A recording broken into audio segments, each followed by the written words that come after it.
Eh, nih Bang yuk.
Assalamualaikum. Waalaikumsalam. Salam. Udah mau dimulai apa? Berarti Mbak Anggra ya? Nyambung dikit, soalnya persis daripada besok bahas lagi. Ya wes, siapa lagi? Bari. Mae. Ya Mak. Burung Persis aku Sino malaria kalau itu. berdoa saya. Sebelum Eh, mulai yuk. belajar hari ini, mari kita berdoa semoga dimudahkan dilancarkan. Berdoa dimulai. Berdoa selesai. Yuk mulai. Bismillah. Mak, Mas Haji. Bentar, ya tunggu Tapi bentar. aku yang malaria itu yang di Inas yang ada ABCDE-nya. Soalnya persis daripada nunggu Lah besok. gimana? Ya, jadi mau tetap nyelesain dulu yang pertama apa yang sama Soalnya sesuai sama urut? persis Mas, itu nih. Nah, makanya manut. Malaria pada kehamilan. Oh ya. Daripada besok bahas lagi. Habis itu balik Mak Anggra. Eh, nomor 2 Mak Anggra apa Mas Haji ya? Nah, kudune Mbak Anggra tapi aku intinya salah terus jadi Mbak Anggra ngerjain loro sing ngisor, aku Inas. sing dhuwur. Oh, Hmm. Ya manut. Yogas Udah, Mas. ya wis. Yang nomor 4 tapi yang Inas. Soalnya persis ininya. Nah, ini kan sama ya kayak tadi Bumil dengan malaria berat, terapinya apa? Artesunat, kina, kina oral, atau DHP sama Primaklin. Ingat lagi kalau Primaklin itu yang nggak boleh ya untuk ibu hamil itu nggak boleh. Jadi sakjane ini clue-nya udah gampang tinggal artesunat, tapi harus dihafalkan untuk dosisnya. Next, next Mas Aji. Urung metu. Iki wis tak Burung. next ya. Oh, sinyalku. Ini masih ABCD ini. Si. Aku tak ganti wifi ku ya. Yang lain pada ngelihat ABC-an apa udah malaria berat? Selain Maeda Malaria dan aku berat. udah Oh, malaria berarti berat. flatku ya. Wak. Ya, intinya Ya. ini kalau aku dari yang tadi kan Mas Haji udah lengkap banget ya dari PABDI, dari BNPK, yang ini dari buku saku malaria.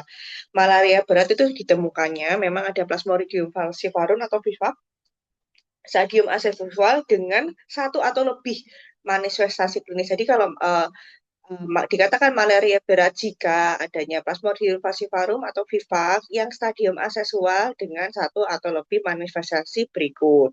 Apa aja? Itu ada 9, itu 9 pemeriksaan fisik sama yang lainnya tuh lab. Ada 7 lab yang harus dihafalkan, yaitu apabila ada penurunan kesadaran itu ada yang harus GCS-nya di bawah 11, ada kelemahan otot, kejang berulang-ulang lebih dari 2 kali dalam 24 jam.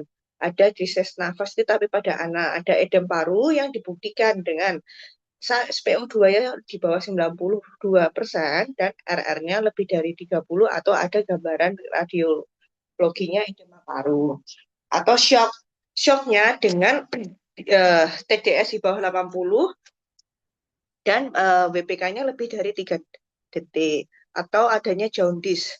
Jaundice itu dengan bilirubin yang lebih dari 3, harus lebih dari 3, dan kepadatan parasitnya itu lebih dari 100.000, atau hemoglobinuria atau black water fever tadi ya, atau ada pendarahan spontan yang abnormal, atau gambaran laboratoriumnya hipoglikemi yang gula darah di bawah 40, acidosis metabolik dengan HCO3 di bawah 15, anemia berat untuk yang wilayah edemis tinggi itu di bawah 5, kalau edemis rendah sampai sedang itu di bawah 7. Atau hiperparasitemia dikatakan apabila parasit lebih dari 2% eritrosit atau 100.000 parasit di daerah endemis yang rendah, atau lebih dari 5% eritrosit atau 100.000 parasit pada endemis yang tinggi, atau hiperlaktat dari pH-nya lebih dari 5, ada hemoglobinuria atau gangguan fungsi ginjal dan kreatin lebih dari 3, atau ureumnya lebih dari 20. Nah, kalau pengadaan malaria berat kan memang harus di rumah sakit ya. Nah, dan itu harus untuk apa namanya IV. Kalau di puskesmas, artesunat itu bisa diberikan secara intramuskular. Tapi kalau yang baiknya itu di pemberian artesunat itu diberikan dengan dosis 2,4 mg per kilogram berat badan, intravena sebanyak 3 kali di jam ke-0, 12, dan 24 pada hari yang sama. Kemudian selanjutnya 2,4 mg per kilogram berat badan setiap 24 jam sehari sampai menderita bisa minum oral. Kan nanti juga udah ada yang di slide-nya Mas Ajik ya, baru dilanjutkan ke DHP. Nah, atau kalau misalnya artesunat tidak bisa diberikan kinatrip. Nah, kinatrip ini diberikan 20 mg per kilogram berat badan per infus selama 4 jam, yang selanjutnya diberikan 10 mg per kilogram berat badan dengan interval 8 jam. Nah, terus ini kalau untuk ibu hamil tetap aja ya artesunat boleh atau kina boleh. Kalau misalnya malarianya nggak berat, pada ibu hamil itu trimester berapapun itu hanya DHP selama 3 hari saja. Yang ibu hamil tidak boleh diberikan primaklin, tetrasiklin, ataupun doksisiklin. Kalau misalkan jadi apa pencegahan juga nggak boleh, primaklin juga nggak boleh. Nah, slide ke soal lagi, kembali ke soal. Jadi ini udah ya. Jadi pemilihannya yang benar tadi adalah artesunat dengan dosis tadi 2,4 per kilogram berat badan, IV pada 0, 12, dan 24, lalu diulang per 24 jam. B, C, D, E salah karena ada primaklin, karena tidak boleh diberikan pada ibu hamil, dan itu juga bukan untuk regimen malaria berat. Itu. Sampun Mas Aji boleh balik ke tempatnya Mas Aji lagi yang nomor 2 soal sebelumnya.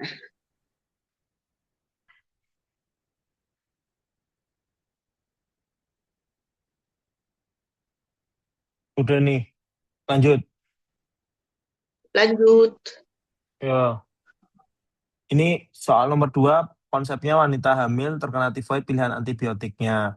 Ini dibikin cerita, terus seorang wanita 28 tahun, G1 P0, hamil 24 minggu, demam udah 8 hari, meningkat bertahap, sore malam hari, nyeri kepala, mual, sulit buang air besar, menyangkal adanya perdarahan jalan lahir atau nyeri perut bawah, lidah tampak kotor dengan tepi hiperemis, tremor, kotet tongwe. Ini suhunya 38, heart rate-nya 84. Terus nyari tekan epigastrium, leukosit 3200, AT 160, tes Widal O titernya 1/320. Manakah pilihan antibiotik yang paling aman dan tepat untuk pasien?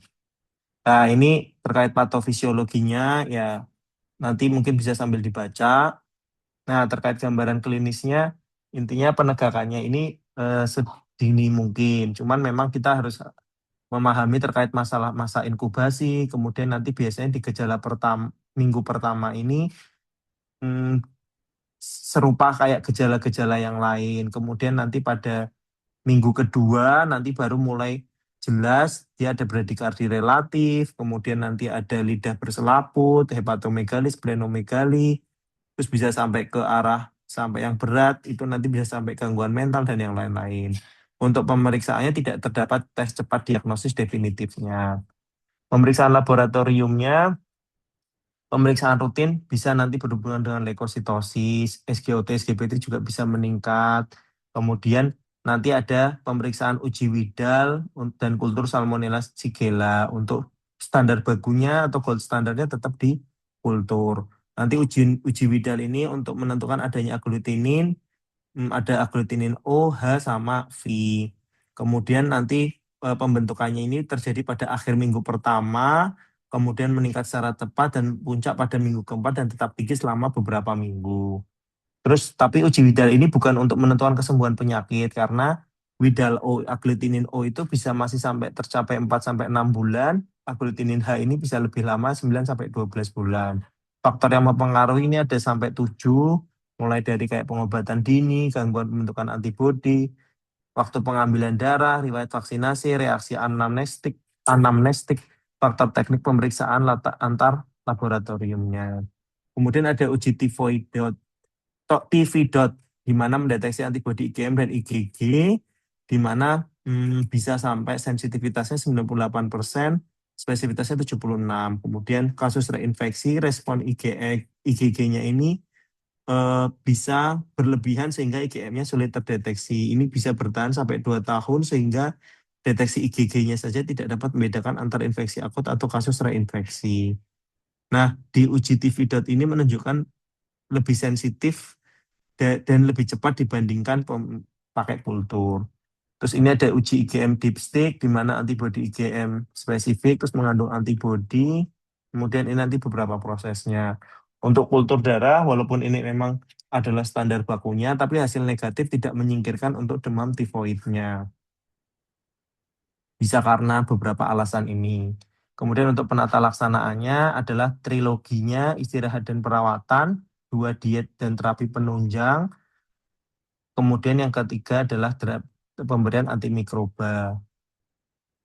Kemudian untuk diet dan terapi penunjang ini biasanya sering untuk bubur sari ditujukan untuk menghindari komplikasi perdarahan saluran cerna atau perforasi usus. Nah, pemberian antimikrobanya ini ada tetap kloramfenikol, kemudian ada tiamfenikol, ada cotrimoxazole, ampicillin dan amoxicillin, cefalosporin generasi ketiga, sama fluoroquinolone. Ini beserta ada dosis-dosisnya dan juga ada pilihan azitromisin. Ada penggunaan kombinasi obat 2 antibiotik itu kalau misalkan keadaan toxic tifoid, peritonitis atau perforasi serta shock septic. Dan pernah terbukti ada 2 macam organisme dalam kultur darah selain Kuhlmann salmonella. Kortikosteroidnya ini hanya diindikasikan pada toxic tifoid atau demam tifoid yang mengandung shock septik dengan dexamethasone 3 kali 5 mg. Nah, kalau pada wanita hamil, ini chloramphenicol tidak dianjurkan pada trimester 3 karena resiko partus prematur, Graves syndrome, sama kematian fetus intrauterin. Kalau thiamphenicol tidak dianjurkan digunakan pada trimester pertama karena efek teratogeniknya. Obat golongan fluoroquinolone maupun cotrimoxazole tidak boleh digunakan untuk mengobati demam tifoid pada ibu hamil. Nah, obat yang dianjurkan adalah ampicillin, amoxicillin, dan ceftriaxone. Dosis yang dianjurkan adalah 3 gram per hari per oral dalam 3 dosis terbagi untuk amoxicillin, 2-4 gram intravena atau intramuskular sekali sehari selama 10-14 hari untuk ceftriaxone-nya. Nah, untuk soal ini, eh, analisanya adalah karena kalau yang prinsip pengobatannya adalah untuk memilih obat yang efektif membunuh tetapi aman bagi janin dan tidak terogenik dan toksik.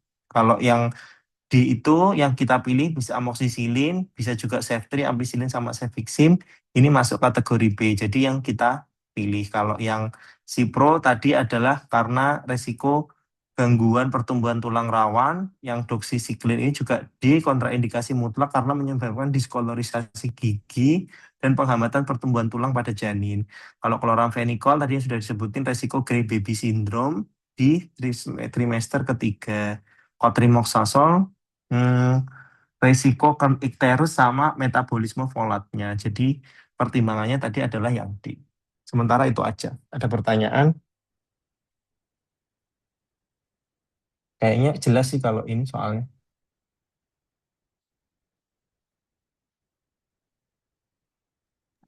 Amoxicillin. Lanjut aja kayaknya, Mas. Ya, oke.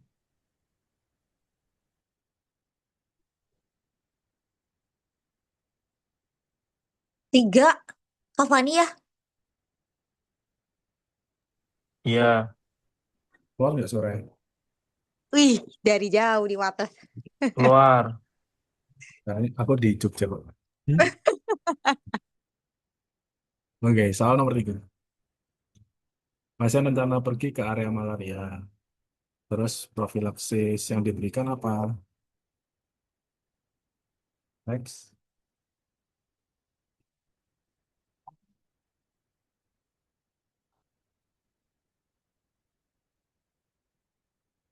Next, next, next. Kayaknya tadi udah Nah, dibahas oleh Syekh Aci ya, jadi kayaknya aku nggak usah membahas terlalu dalam lagi untuk ini. Terus ya kalau yang tadi anamnesis dan gejala fisik ini aku ambil dari buku saku malaria ya. Terus habis itu kalau gold standarnya tentunya untuk dilihat di mikroskopi untuk menemukan ada atau tidaknya parasit, spesies, stadium, dan kepadatan parasit, serta bisa dilakukan rapid diagnostic test untuk fasilitas tanpa mikroskop atau situasi darurat. Tapi ini tidak boleh digunakan untuk evaluasi pengobatan. Karena tingginya dapat positif sampai dengan 28 hari. Oke, next. Next ya. belum keluar. Benar nggak saya? Yang dosis pengobatan kan ini. Fisik. Oke, terus selanjutnya. eh, Nah, ini tadi udah juga sama saya cek kayaknya ada falciparum, vivax, cephalo, malaria, nomasi ini saja. Di sini next saja sih. Next, next. Ini tadi juga sudah kayaknya sudah dibahas sebelumnya. Terus selanjutnya. Nah, kalau ini yang tadi bahaya apa tanda bahaya pada kriteria diagnosis malaria berat ya, yang tadi ada perubahan kesadaran, ada yang riwayat kejang berulang, ada gagal nafas dengan shock, ada jaundice, anemia berat dengan HB kurang dari 7, ada gagal ginjal akut, ada hipoglikemi, serta hiperparasitemia. Malaria berat ini adalah suatu kedaruratan medis sehingga diagnosis dan penanganannya harus segera dilakukan. Selanjutnya.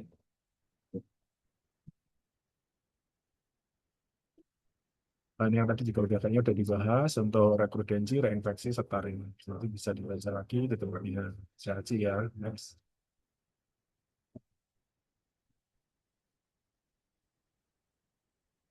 Oh, ini kalau yang protokol wajib malaria berat juga ada sama, injeksi artesunat ini dan harus sudah inap dan diberikan secara intravena dengan dosisnya 2,4 miligram per kilogram berat badan yang nanti akan diberikan sampai per 12 jam dulu, terus habis itu nanti per 24 jam sebelum nanti transisi ke oral bila kondisi stabil. Next.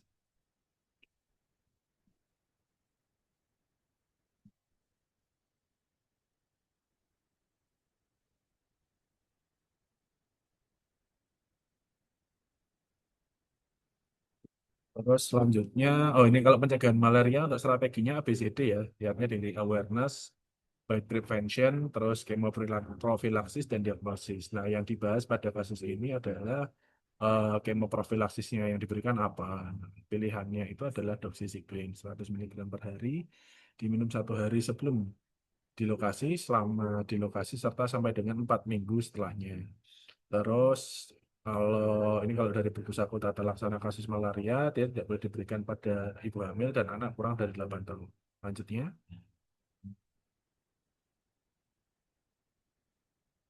next ya. Sama sih sebenarnya sama kayak tadi. Jadi kalau lanjutnya untuk kasus ini, pilihannya adalah dengan pemberian doxycycline dengan dosisnya 100 mg per hari yang diminum 1 hari sebelum berangkat selama berada di daerah tersebut sampai 4 minggu. Setelah kembali, tidak boleh diberikan pada ibu hamil dan anak di bawah umur 8 tahun, sebaiknya tidak lebih dari 12 minggu. Ini yang atas itu punya buku saku, yang atas itu punya buku saku tata laksana, yang bawah itu punya PNPK. Jadi rekomendasinya sama sih. Jadi itu aja. Jawabannya adalah doxycycline 100 mg per hari dan selanjutnya. Kayaknya tadi nggak ada pilihannya sih kalau yang dari soal. Nah, dia cuman pilihannya harusnya rencana pergi hamilnya profilasis yang diberikan apa. Nah, terus tulisannya cuma doxycycline 1 kali 100 mg. Kalau di sini malah 2 hari, Pak. Harusnya kalau yang dari PNPK maupun dari buku saku tata laksana itu 1 hari sebelum berangkat. Udah gitu aja. Untuk soal nomor 3. Untuk yang pembahasan lebih lengkap mungkin nanti di slide-nya Mas Aji lebih banyak. Ada yang mau menambahkan? Iya, ini kan sama kayak slide-nya kemarin Mas Adu ya. Kayaknya mirip aja yang doxycycline 1 kali 200 2 hari sampai 1 bulan setelah. Ya. Next berarti jawab 5. Soal selanjutnya mah. Wes ra sih? Itu tadi karena sama, kalau yang ini belum. Oh, semangat Allah Pak Akbar. Wes meh balik Sarjito. Iya, ya nggak mau balik enak di Iki, sini. Dahlia telu meneh apa ora iki? Ora ya wes lulus kok. Exactly. Wes lulus toh. Wes 4 minggu toh nih Dahlia telu toh. Urung. Sumpah. Oh, Lanjut, ayo. Yuk. Yo. Ya, ini pasien demam 4 hari, nyeri otot, trombositopenia, URCR meningkat. Apa yang diperiksa? NS1 dan MAT, itu jawabannya sana. Sebenarnya kalau MAT kurang cocok karena baru 4 hari ya. Lebih cocok kalau NS1. Tapi ini kan emang kita ngarahnya ke DB atau ke lepto. Dan ya, alur klinisnya memang pasien demam 4 hari, nyeri otot, trombositopeni, sama peningkatan kreatinin. Yuk, next.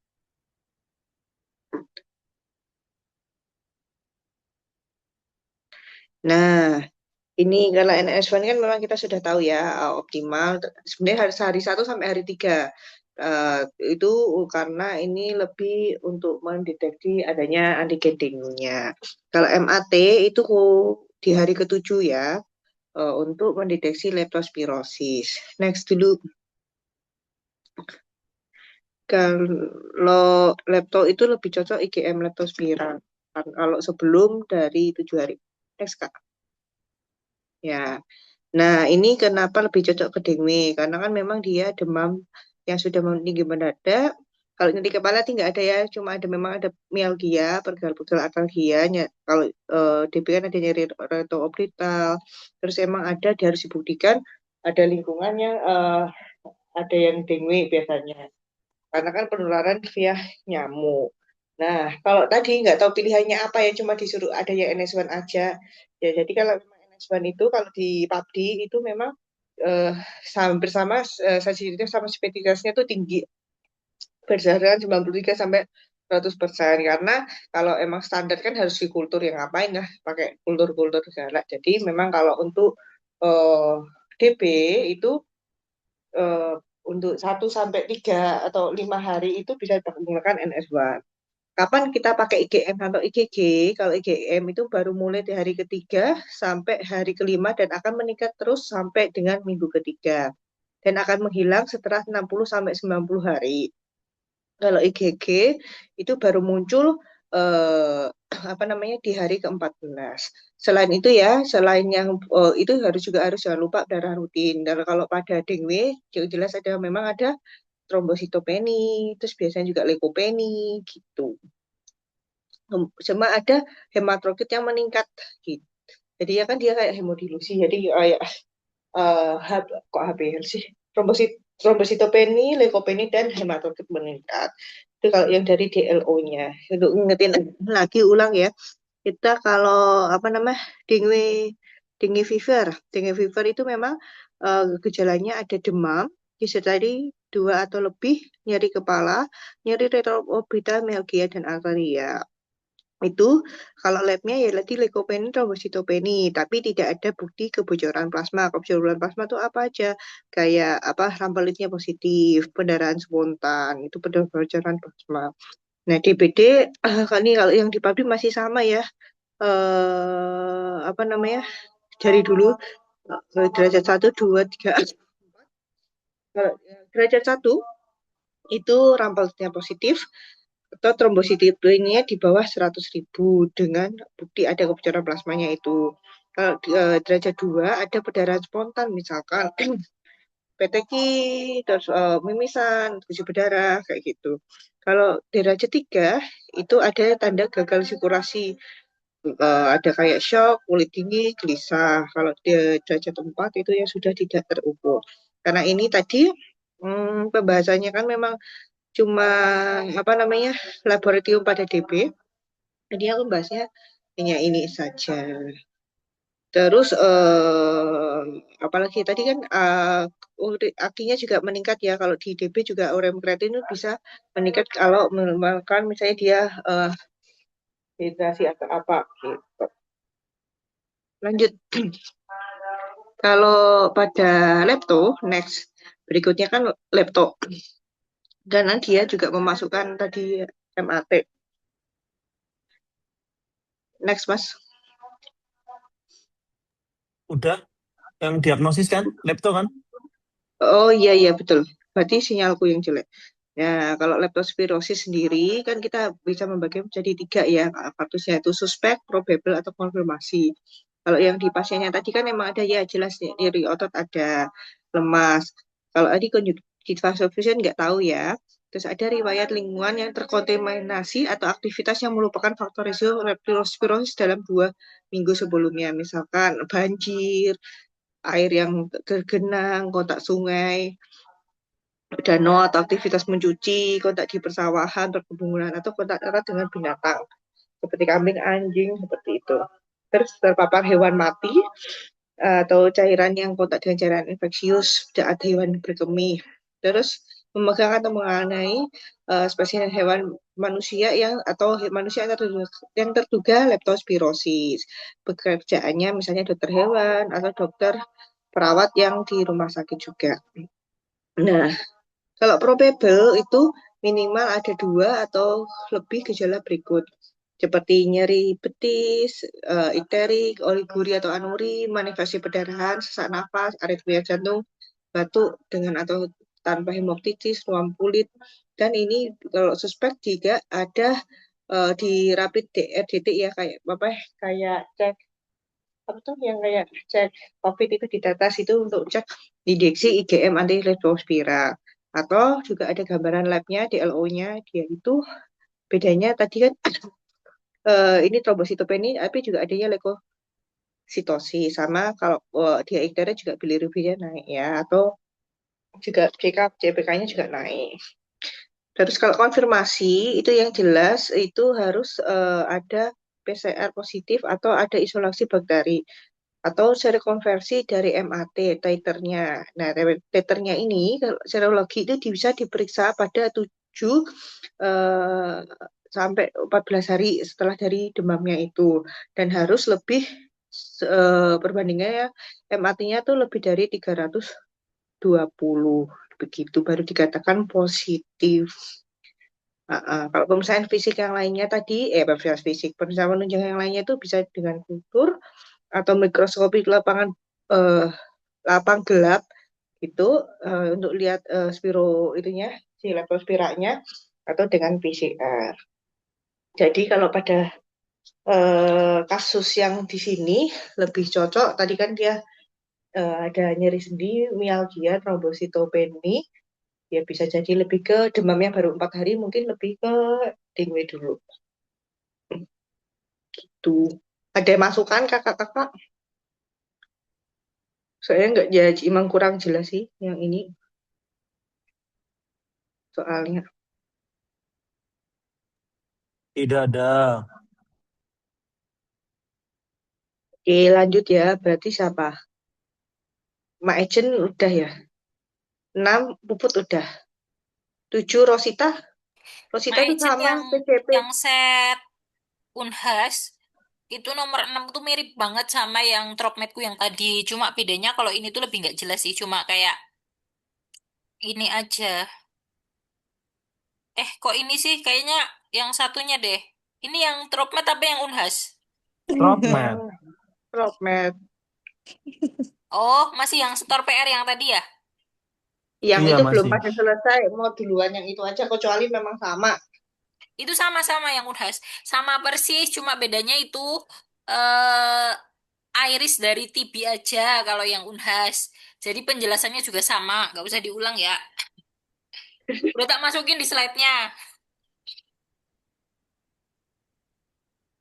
Ini kan yang Tropmed. Kalau yang Unhas itu nggak ada keterangannya MAC. Jadi iris pada infeksi TB. Diagnosisnya iris. Berarti aku nggak usah ngulang ya, guys. Oh, sama-sama Iris berarti ya. Mm-mm. Cuma yang satu pada TB, yang satu pada HIV. Yang satu enggak HIV dengan TB. Yang satu Oh, MAC gitu.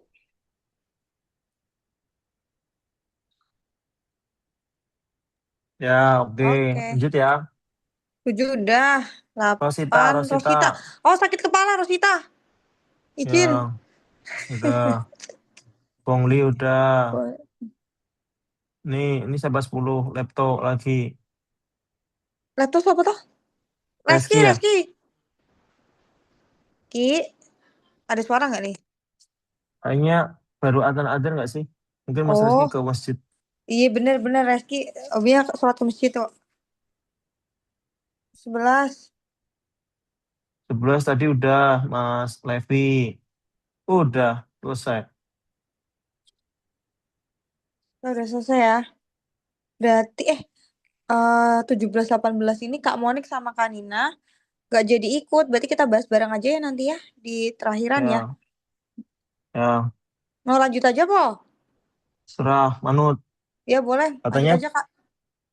Intro kan. Nanti sisanya hmm, PR-nya udah Kakak. Kakak yang versi kok udah. belum. Belum. Ayo udah Ini PR mau dulu aja Kak. lanjut, aku dilewatin dulu, aku lagi nyetir pulang ke Magelang. Ngeri. Kok ngeri Mak Mohon Angga maaf. nyetir. Emang angkap yang pura-pura nganu tuh biasanya. Ngeri. Iya, aku PP hari ini. Wah, cis Ngeri banget Mohon maaf, berarti kali. aku dilewatin ya. Besok ya. ya udah bahas utang dulu. Bahas utang dulu aja ya. Besok Kak, kalau nih mau bahas board yang 54 apa pre-board aja? Emang bedanya apa tuh? Ya beda kalau board 54 kan yang kemarin ujian kayak gini bentuknya tipenya ingatan. Kalau Kalau pre-board itu Oh, GM yang yang bikin. preboard Mas aja. Murah Kayaknya harus lebih hafal anu mati preboard. folder preboard. Iya, preboard Oh, aja. berarti pre-board dulu aja ya. Nanti Tapi aku kita udah bahas. baca preboard itu nggak jelas juga sih. Karena soal ingatan Asik. juga. Iya, tapi Eh, setidaknya pre-board itu Soalnya yang mana sih? diulang-ulang. 4445 apa yang berapa nih? Yang Jalan Ninja bukan? Bukan. Yang di folder preboard tuh ada banyak banget, coy. Buka aja tuh yang bahan dari Mas Murah. Ya wes, sing sampai enak toh. Tulisannya sampai gumoh. Ya. Yang judulnya Preboard itu dari itu saat ada banyak file. Ya wes, nanti tak cek satu-satu. Oke. Ini bahas Piko dulu ya. Itu kemarin masih ada yang utang. Mas Aji sama Mas Tani. Oke. Ya, Bismillahirrahmanirrahim. enggak, Oke, Kak. aku semua, aku Ya, semua. kakak semua. Ya wes, satu Ya, tiga gas. ya, Enggak, ini, ya. ini cuman ini doang kok, nyerempet doang. Jadi ini pasien wanita usia 45 tahun dengan riwayat CA serviks stadium 4, sesak nafas, udah perawatan paliatif, hasil fototoraksnya metastasis paru. Tata laksana apa yang dapat diberikan? Jadi ternyata kata kuncinya adalah sesak nafas pada perawatan paliatif. Itu ada menunya di PABD sama di Harrison. Kalau di PABD itu ada satu bab khusus, kalau yang di Harrison itu kumpulan simptomatik pada paliatif. Nah, Kalau ini tersisa morfin. ya Wes. betul. Nah, ini salah satu pilar penting dalam perawatan paliatif tuh intinya nanti ada beberapa Ini keluhan kayak gambar nyeri, tulisannya emang nggak kelihatan ya, Mas? Oh iya ya, tempatku berarti. Udah. ya Ya, oke, ada aku aja, nyeri, Mak, dari tadi telat. sesak napas, mual muntah, delirium, fatigue. Nah, ini masing-masing tuh punya eh, materi apa materinya sendiri masing-masing lah. Yang di sini tuh sesak nafas terkait ketidakseimbangan suplai oksigen dan kebutuhan.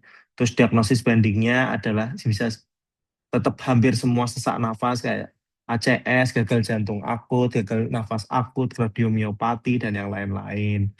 Cuman nanti manajemennya itu terkait yang non farmakologi adalah menyediakan sirkulasi udara yang baik, menyediakan suhu udara sejuk, drainase postural, terapi pijat, terapi musik, handled fan, dan yang lain. Cuman kalau terapi farmakologi yang berhubungan sama soal ini adalah opiat, di mana satu-satunya agen farmakologi yang memiliki bukti ilmiah. Semua jenis opiat, baik morfin, hidromorfon, oksikodon, fentanyl.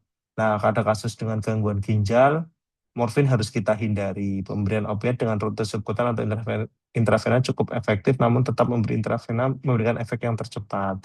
Pasien yang belum pernah mendapatkan opiat, dosis opiat awal mengatasi sesak nafas adalah lebih kecil dibandingkan dosis opiat untuk mengatasi nyeri. Sebaliknya, pada pasien yang sudah mendapatkan opiat, ini memerlukan peningkatan dosis sebesar 25-50%. Terdapat beberapa hipotesis, ini kayak menurunkan kebutuhan metabolisme, sedasi, dan yang lain-lain. Pilihan benzodiazepin ini juga bisa diberikan, dapat digunakan untuk mengurangi kecemasan. Kalau pasiennya ada sesak nafas, terus kondisi paliatif, dan ada konteks dia sedang ansietas. Furosemid inhalasi ini pada penyakit PPOK dengan cara kerja diperkirakan melalui aktivitas mekanoreseptor pulmoner. Prognosisnya ini pasti akhir hayat. Jadi memang harus terkait konsep paliatifnya, sesak nafasnya, ini mungkin berhubungan sama end of life-nya. Kemudian kesimpulannya di artikel di bab itu adalah gejala yang sering dialami dan pemberian opioid adalah salah satu pendekatan farmakologi yang bisa diberikan pada pasien paliatif dengan sesak nafas. Nah, ini disebutin di mana?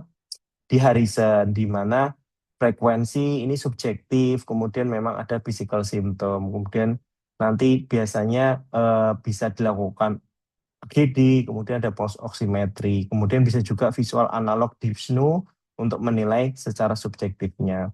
Secara spesifik etiologinya itu tidak dapat ditentukan. Ini konsekuensi dari progresif dari underlying disease-nya yang tidak bisa diobati. Kemudian di intervensinya ketika memang reversible atau treatable si etiologinya itu maka dipertimbangkan untuk diterapi untuk etiologi penyebab sesaknya. Jadi kalau memang ternyata ada bukti pneumonia dan yang lain-lain ya makanya tetap diterapi aja. Kemudian ini treatmentnya simptomatik. Ini di sini juga disebutkan low dose opioid menurunkan sensitivitas dari respiratory center-nya. Yang belum pernah opioid, maka bisa diberikan yang weak opioid. Tapi kalau yang sudah pernah, morfin atau other stronger should be used. Mungkin kayak tadi bisa yang pagi lebih jelas ya dikasih dosisnya 25-50%. Kemudian benzodiazepin bisa memperbaiki, tapi kalau ada ansietasnya aja. Kalau dengan COPD atau asma, maka bronchodilator dan glukokortikoid. Kalau ada edem paru, kemudian ada heart failure, maka diuresis juga tepat. Jadi kayak cuman simptomatik aja. Ini adalah weak opioidnya kalau di Harrison, di mana kodein, hidrokodon, strong opioid ada morfin, kemudian ada oksikodon, hidromorfon, ansiolitiknya ada lorazepam, clonazepam, sama midazolam. Jadi soal nomor 1 ini adalah jawabannya adalah yang morfin. Udah ada komentar?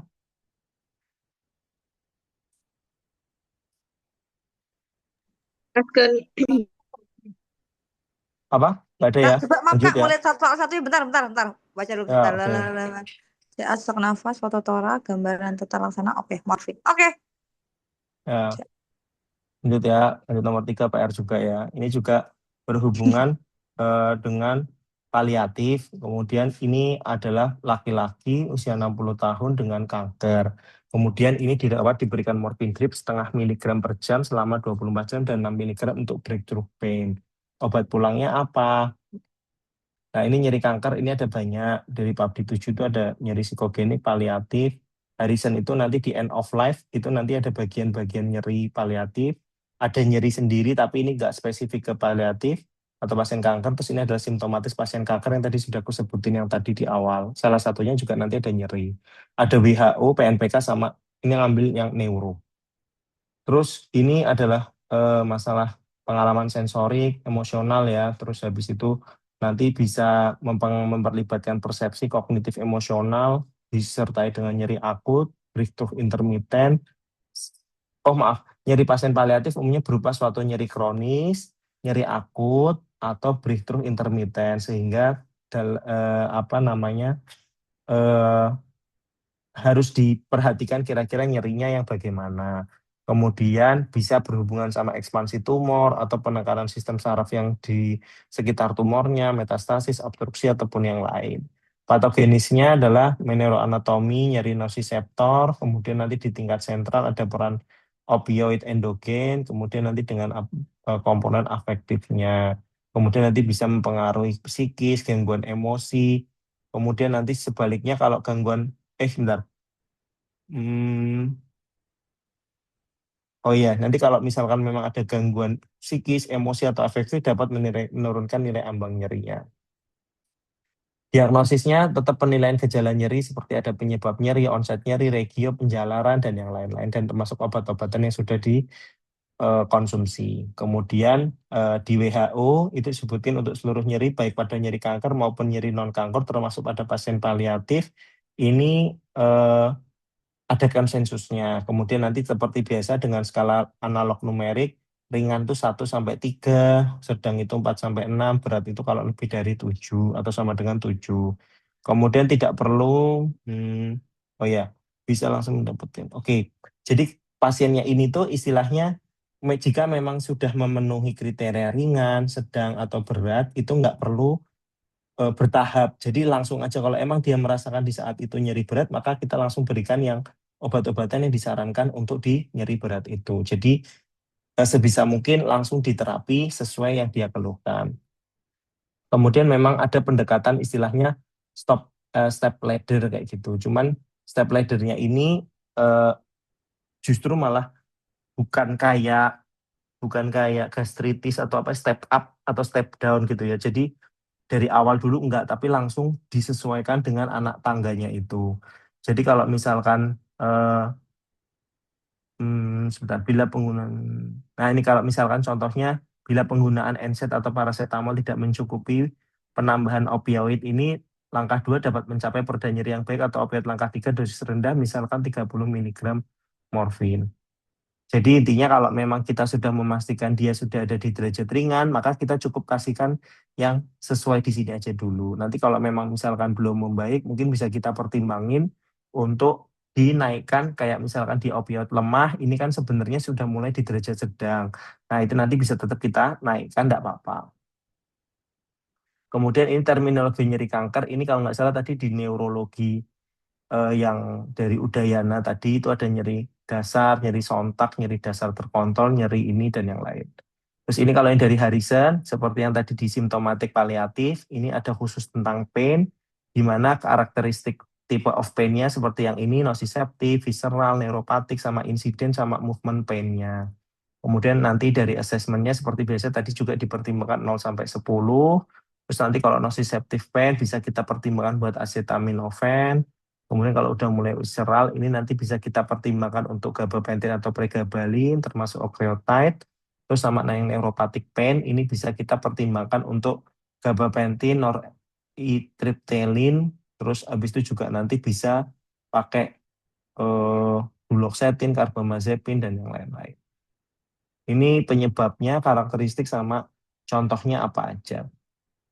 Kemudian ini ada beberapa penyebab dari kemoterapi, cuman nanti memang pertimbangan untuk didambain dengan duloxetine untuk mengurangi dari neuropati karena akibat kemoterapi itu. Ini tadi yang seperti yang tadi step ladder, di mana ini bisa analogis yang step 1, step 2, step 3, bahkan sekarang ada step 4, ini dengan ada intervensinya. Ini yang tadi berdasarkan AI, cuman biar lebih gambarnya lebih oke aja. Nah, ini rangkuman gambaran analgesia yang ada di PNPK nyeri, di mana ini masuk yang non-opioid, ini adalah ini contoh-contohnya, ini opioid, ada opioid lemah, masuknya ini, opioid kuat ini masuknya mulai yang dari morfin dan yang lain-lain ini. Terus nanti ada adjuvan ini kalau misalkan memang nanti ada antikonvulsan, antidepresan, anestesi lokal, dan yang lain-lain. Ini dosis obatnya, mungkin nanti bisa sambil dibaca.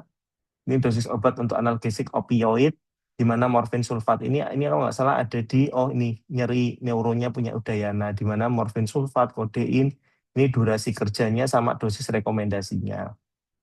Kemudian ini yang ada di obat WHO tentang paliatif. Ini juga ada dosisnya, tapi mungkin jarang kita, lebih lengkap yang tadi.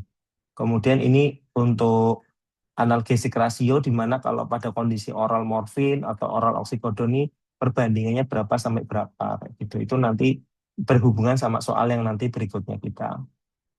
Nah, di sini itu juga disebutin kalau memang initial dose titration using sustained release morphine is difficult. Jadi kalau orang yang sudah mendapatkan morfin terapi di cancer pasien ini memang nanti dipertimbangkan untuk pakai yang sustained release, bukan pakai yang immediate release. Nah, ini adalah dosis equia analgesik opioidnya. Jadi kalau misalkan kita pakai patokannya morfin ya, morfin yang dia pakainya injeksi 5 mg, maka kalau pakai oral kita gantikan jadi pakai yang 15. Jadi ini berhubungan sama soal yang berikut ini, di mana dia 60 tahun, kemudian dengan morfin 5 morfinnya itu setengah miligram per jam selama 24 jam dan 6 miligram untuk breakthrough pain. Saya pun jawabnya yang D. Alasannya adalah kebutuhan totalnya ini adalah 12 miligram ditambah 6 ini 18 miligram selama 24 jam.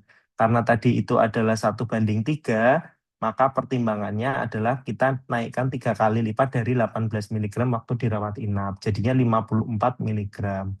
Jadi pakainya adalah di 2 kali 30 mg yang sustained release. Alasan tramadol tidak dipertimbangkan karena dia masuknya opioid lemah. Padahal pasien ini dirawat inap sudah pakai yang opioid tinggi. Kemudian pakai morfin immediate ini kurang tepat karena dosisnya 40 mg di bawah si yang kebutuhan dia 54 mg. Kemudian immediate release ini dia hanya tiap 4 jam pemberiannya itu 6 kali. Lah dia cuma 4 kali. Kalau sustained release ini dia dosis yang awal 30 karena jauh dari kebutuhannya. Nah, ini yang benar yang D. Kemudian yang E ini fentanyl patch. Dia harusnya itu pakai ketinggian. Jadi dia harusnya cuma pakai 20 mikrogram, tapi dia pakai yang 50 mikrogram, jadi dosisnya malah di 120 miligram morfin. Jadi jawabannya adalah yang D. Sementara itu aja. Udah. Ada mau ditanyakan?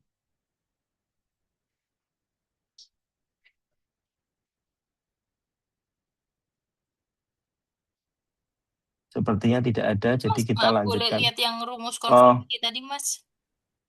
ya, tunggu. Mana tadi? Ini. Ini. Ini. Udah kelihatan? Udah Mas. Berarti yang Eh, penting kita harus apal ininya ya, perbandingannya ya. Jadi poinnya adalah dosisnya itu sebisa mungkin sama seperti yang mau kita konversikan. Lah, nanti karena biasanya adalah dari rawat inap mau ke rawat jalan, berarti kita tahu ininya, kondisi-kondisinya. Tapi kan seringnya kayaknya cuma morfin kali ya, sama fentanyl paling. Kodeinnya tuh gede banget ya kalau orang 150 tuh kodein bukannya 10 miligram ya. Mm-mm. Wih, kodein 10 kilo nggak opatuk ras. Ora ya? Iya, nek gue 150 Kan kan bisa maksud sampai 30 ton nek watuk biasanya. Iya, apa? maksudnya 3 kali 10 kan. Iya, kan 30. Nah, ini 150 berarti dia butuh banyak banget ya. Mm-mm. Udah sih. Open. Udah. Terus ini apa nih berarti? Hmm. Introp. Introp ya. Ya kan? Ya itu tuh ideal DCI, Iya Kak, DCI, itu Bu. Introp yang setelahnya ya. Mak Anggra dong. Manggra nggak bisa, Lancatin, berarti lancatin. dilencatin dulu. Masih di jalan. ngeri. Oh,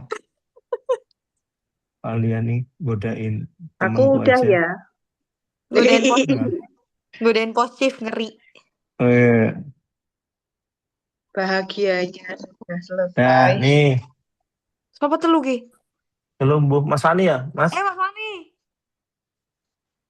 Neneng Ra, Dek. Wait, wait. Oh, itu. Keluar nggak suaranya? Keluar, keluar. Oke, yang mana nih? Oh, yang punya aku ya? Oh ya, nomor 3. Betul. Nomor 3. So, ini soal yang aslinya yang merah ya, pasien demam 9 hari mengarah ke tifoid, pemeriksaan penunda yang tepat untuk menegakkan diagnosis pilihannya ABCDE. Terus ini yang lengkap, versi lengkapnya pakai ChatGPT. Laki-laki 25 tahun, demam 9 hari, lemas, sakit kepala, gangguan saluran cerna, demam 39 Udah datang. derajat, nadi 80 kali per menit. Oh ya udah, belum, belum. Apa sih? Kedengeran? Next. Oh, enggak Next. kedengeran kok. Duh, kok orang gambar ini saya? Oh, ini dia. Ini patogenesis kayaknya tadi udah dibahas ya. Udah Ngeri dibahas tuh. letih. Api ya. Ora, tapi apian kowe Mas, apian kowe. Lanjut ke. Ini ada notebook LM nih loh di sini. Nah, ya intinya Itu kalau tuh di Salmonella oh typhi iya. apa Ya kok? ya lanjut lanjut. Salmonella itu kan Lanjut. masuk lewat makanan atau minuman yang terkontaminasi masuk ke lambung, invasi usus, terjadi fagositosis di plak bakteri, terus terjadi diseminasi limfatik, terjadi bakterinya primer ya. Di situ masuk ke sirkulasi darah dan dia menyebar ke sistem RE. Lalu multiplikasi dan terjadilah bakteri sekunder yang dia bergejala klinis. Terus next habis itu next ya. Saya. Nah, gambaran klinisnya apa yang biasanya di awal di minggu pertama itu biasanya tidak spesifik. Demamnya, pola demamnya meningkat secara bertahap setiap hari dengan pola anak tangga atau step ladder yang terutama sore hingga malam hari, serta nyeri kepala, Malaysia, mialgia, gejala gastrointestinal dan lainnya. Selanjutnya, next ya. Nah, akhirnya nanti di minggu kedua terjadi evolusi dan tanda-tanda gejala yang lebih khas. Biasanya demam tinggi yang persisten dengan bradikardie relatif seperti yang tadi di kasus tadi, demamnya sampai 39 tapi suhunya cuma 80 kali per menit. Tidak sesuai antara demam dengan peningkatan nadinya. Terus bisa ada hepatosplenomegaly, uh, lidah tifoid, yaitu kontor di tengah, tapi tepi di ujungnya merah, serta ada tremor. Terus ada crossing spot, ruang makular di dada atau di perut, serta bisa sampai terjadi gangguan status mental seperti somnolen, sopor, koma, atau delirium pada kasus medis yang besar. Next.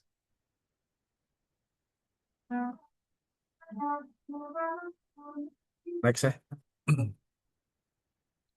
Nah, lalu apa untuk penegakan diagnosisnya? Ya, untuk gold standarnya tentunya kultur darah. Tapi dengan catatan bahwa hasil paling baik itu kalau diambil dalam minggu pertama. Ada keterbatasannya, yaitu hasilnya itu bisa negatif kalau pasien sebelumnya sudah minum antibiotik.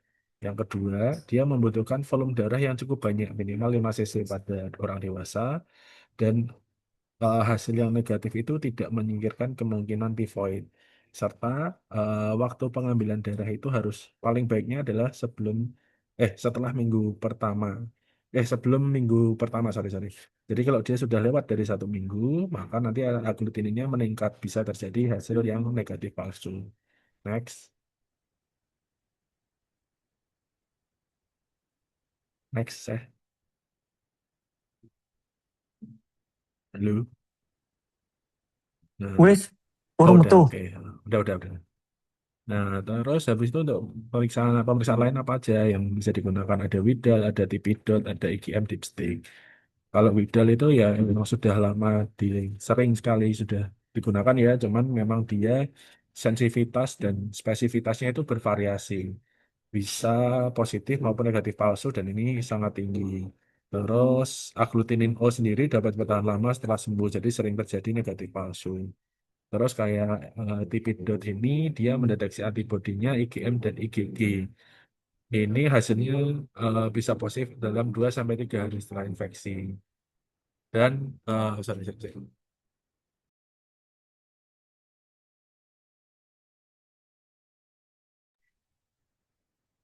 Oke Mas, slide-nya apa kowe lagi metu sik?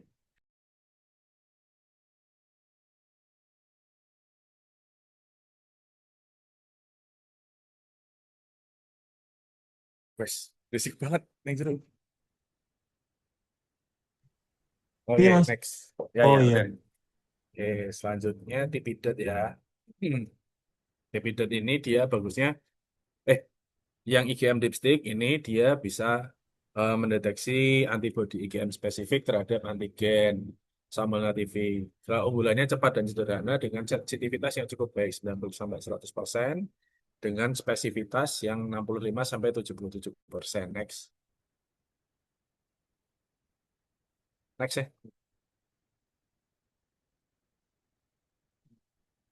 Nah, pemeriksaan untuk IgM dipstick seperti yang tadi ini sama dengan yang sebelumnya, cuman ini note-nya adalah kalau pemeriksaan ini mudah dan cepat dilakukan tanpa peralatan khusus, namun akurasi hasil didapatkan bila pemeriksaan dilakukan 1 minggu setelah timbulnya gejala. Nah ini yang menjadi variabel di sini adalah waktunya. Kalau seperti yang di kasus yang ini tadi kan dia setelah 1 minggu, jadi hari ke-9. Sehingga next untuk analisa kasusnya adalah sebenarnya kalau kita gunakan kultur darah itu sorry ini kok jadi ini next aja. Udah belum? Ini udah Nah di ini soal. ini ya Nah, betul. Nah, sehingga kalau kita menggunakan kultur darah ini memang standar baku dan sensitivitas kultur darah ini tapi menurun setelah minggu pertama karena ada peningkatan dari titer aglutinin dalam darah yang dia dapat menekan bakteremia sehingga hasilnya bisa terjadi negatif palsu. Kalau yang B, pemeriksaan Widal ini mulai akhir minggu pertama, namun hasilnya dipengaruhi oleh banyak faktor. Bisa vaksinasi, daerah endemik, dan pengobatan steroidnya, sehingga kurang spesifik dibandingkan uji IgM modern. Kalau yang D, kultur feses itu bukan untuk mendeteksi status tipoidnya, tapi untuk mendeteksi status carrier-nya, dan itu dilakukan pada tahap penyakit yang lebih lanjut. Nanti di mana kuman-kuman itu diekspresikan melalui empedu dan kelumen usus. Terus kalau hitung leukosit darah perifer ini tidak bersifat diagnostik yang definit. Sehingga nih aku memilihnya adalah pemeriksaan IgM Salmonella TB karena akurasi hasilnya akan maksimal kalau dia dilakukan 1 minggu setelah timbulnya gejala. Sehingga kalau di sini kan demamnya sudah 9 hari. Jadi ini lebih optimal untuk memeriksa atau mendeteksi eh, tifoidnya dibandingkan menggunakan kultur darah pada media McConkey-nya itu sendiri. Kalau aku sih itu ya, karena tapi kalau ditanya pemeriksaan penunjang yang mungkin kalau misalnya waktunya nggak sampai 9 hari, mungkin kita akan berpikir ke kultur darah. Kayak gitu. Tapi kalau misalnya dia lebih dari 7 hari atau udah minggu kedua, misalnya kan, dikatakan dia cukup akurat juga. Mungkin teman-teman ada masukan.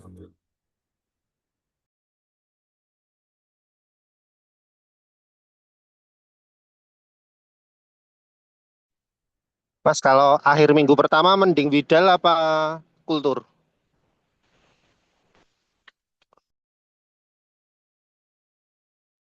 Nah, kalau yang di PUBG sendiri dikatakan Widel itu sebenarnya sensitivitasnya kurang baik karena dia memang sangat bervariasi hasilnya dan dia bisa dipengaruhi oleh banyak hal. Dan biasa jadi terjadi positif palsu karena kayak apa yang yang para TPO itu kan dia bisa bertahan lama sehingga su- tetap positif walaupun dia sebenarnya hasilnya masih belum negatif kalau secara ininya. Mungkin kalau misalnya pertanyaannya adalah di minggu pertama, mungkin kita berpikirnya ke kultur darah. Tapi apa mungkin ada masukan lain atau ada pemikiran lain sih? Monggo, Pak.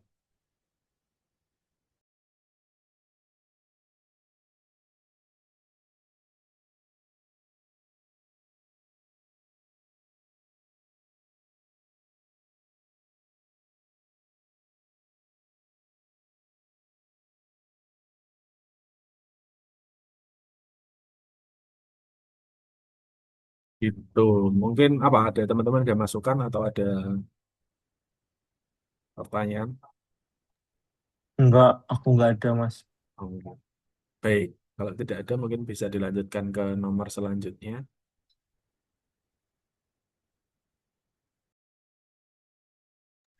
Ini udah Maejen ini tadi udah juga. Ini put yang soalnya tadi sama kayak Risa ya? Yang CD450? Iya, Yang ini udah dijelasin Risa tadi. oh iya, oke. Dibacain Risa. Nah, sama kok Kak penjelasannya tadi aku dengerin juga itu. Yuk, berarti kurangnya Rosita sakit kepala. 9 siapa Risa? Udah ya, si Risa udah. Yang ini belum, Risa ini belum. Tak. Oh, dia lagi ini dokter ini Rizka. Berarti 10. Ya. Levi. Yang Risa itu kok kayak sama kayak soalku waktu pulmo ya kayaknya. Saya tak tulis dulu list utang. Oh, Rosita Nefro 1. Nefro Tropmed 1. Tadi. Kalau yang aku waktu itu jawabannya rawat jalan oseltamivir. Bisa boy gila jawab.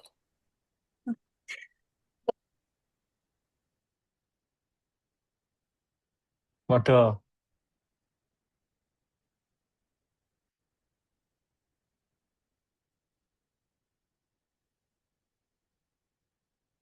lanjut. Ini nunggu Risa wae ya. Heeh.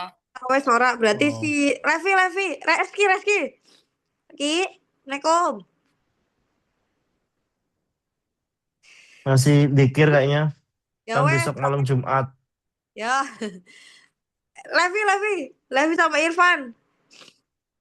Ono wonge ra? Kok ora ono gitu Gue turu ya wes ora ono Kak. Ya tutup bae po. Levi Irfan Ya, belum ada semua Iya, nih. tutup Tutup aja. aja.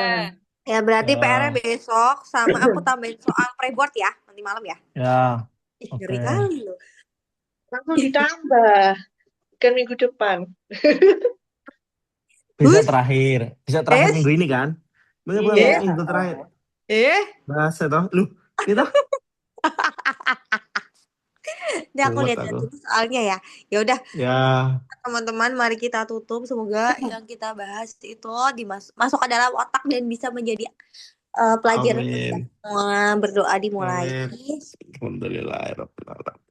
Berdoa selesai. Sampai bertemu besok. Alhamdulillah.